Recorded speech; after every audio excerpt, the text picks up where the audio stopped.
আমি আপনাদের কাছে এটুকু বলতে চাই, আপনাদের ভোটের মাধ্যমে আগামী 12 তারিখে যদি আমি নির্বাচিত হই, তাহলে আগামীর কেশবপুর হবে শান্তির কেশবপুর, উন্নয়নের কেশবপুর, স্বস্তির কেশবপুর।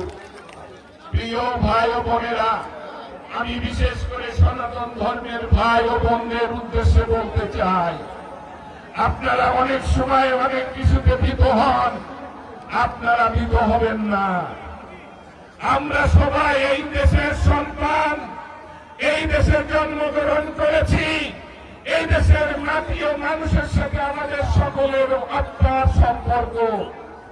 আর সেই আমাদের সকলের সম অধিকার এই দেশের প্রতি, সে যে ধর্ম বর্ণ গোত্রের হোক না কেন।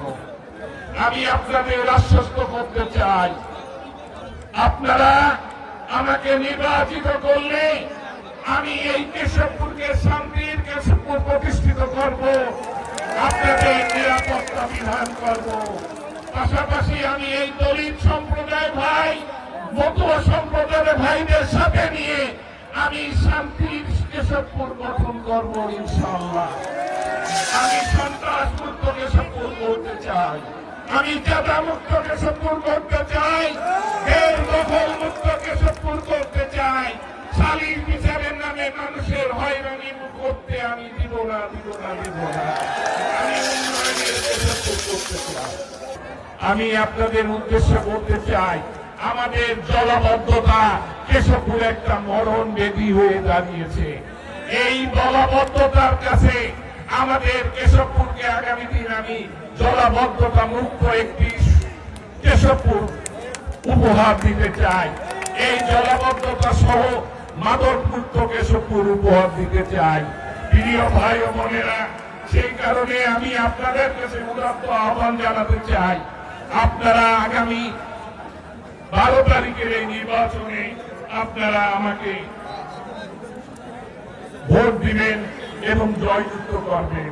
আমি বলতে চাই, বিএনপি মানে অসাম্প্রদায়িক চেতনায় বিশ্বাসী, বিএনপি মানে উন্নয়নের রাজনীতি করে, বিএনপি কথা দেয় না, কাজে বিশ্বাসী।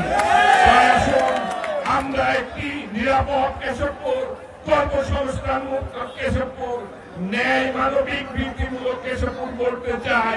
আপনাদের সমর্থন ও দোয়া চাই, আশীর্বাদ চাই। দেশনেত্রী বেগম খালেদা জিয়ার মার্কা এই ধানের শীষ, আগামী অবিসম্ভাবী প্রধানমন্ত্রী আমাদের প্রিয় নেতা তারেক রহমানের মার্কা এই ধানের শীষ, আপনাদের আমাদের কেশবপুরের গণমানুষের নেতা আবুল হোসেন আজাদের মার্কা। এই কেশবপুরের মানুষের উন্নয়নের জন্য আবুল হোসেন আজাদ ধানের শীষ প্রতীকে যোগ্য প্রার্থী, এই জন্যই বাংলাদেশ জাতীয়তাবাদী দল আবুল হোসেন আজাদের হাতেই ধানের শীষ প্রতীক তুলে দিয়েছে।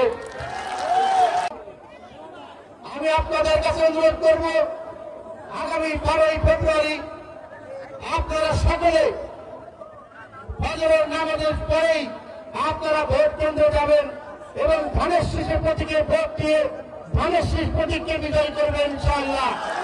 বর্তমান যাকে মনোনয়ন দিয়েছে আবুল হোসেন আজাদ এই মাটির সন্তান, এই মাটিতে দীর্ঘদিনের ইট কাঠ পাথরের সাথে যার আত্মিক সম্পর্ক, মনে হয় দল এবার সঠিক সিদ্ধান্ত নিয়েছে।